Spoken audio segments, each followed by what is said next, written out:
முஸ்லிம்களுடைய புது வருடம் என்பது ஹிஜ்ரா அடிப்படையிலே தோன்றுகிறதே தவிர ஏனைய எந்த முறையிலும் தோன்றுவது கிடையாது. இருந்தாலும் கூட முஸ்லிம்களுடைய புது வருடம் வருகிறது என்பதற்காக வேண்டி அந்த புது வருடத்தை விழாவாக கொண்டாடுவதற்கு மார்க்கத்தில் எந்த அனுமதியும் கிடையாது. முஸ்லிம்கள் ஹிஜ்ரா புத்தாண்டை அல்லது முஹர்ரம் மாதத்தை விழாக்கோலமாக கொண்டாடுவதற்கோ அதை எதிர்கொள்வதற்கோ எந்த அனுமதியும் மார்க்கத்தில் இல்லை என்பதை நாம் எல்லோரும் புரிந்து கொள்ள வேண்டும். முஹர்ரம் புது வருடத்தில் வாழ்த்துக்கள் சொல்வது கூட மார்க்கத்தில் அனுமதிக்கப்பட்டதல்ல.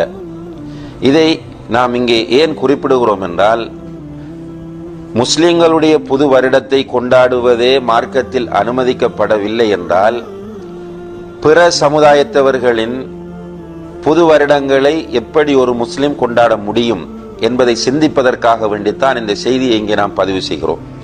நபி ஸல்லல்லாஹு அலைஹி வஸல்லம் அவர்கள் சொன்னார்கள், மன் தஷப்பஹ பிகௌமின் ஃபஹுவ மின்ஹும். யார் ஒருவர் பிற சமூகங்களுக்கு ஒப்பாகிறாரோ அவரும் அவர்களை சார்ந்தவர்தான் என்று சொன்னார்கள். எனவே கிறிஸ்தவ புது வருடத்தை கொண்டாடுகிறவர்கள் கிறிஸ்தவர்கள், அதற்கு விழா எடுக்கிறவர்கள் கிறிஸ்தவர்கள், அதற்காக வேண்டி வாழ்த்து சொல்லுகிறவர்கள் கிறிஸ்தவர்கள். எனவே முஸ்லிம்களிடம் இது வருமாக இருந்தால் நிச்சயமாக அவர்களுடைய கலாச்சாரத்தை பின்பற்றிய குற்றத்திற்கு ஆளாகி விடுவார்கள்.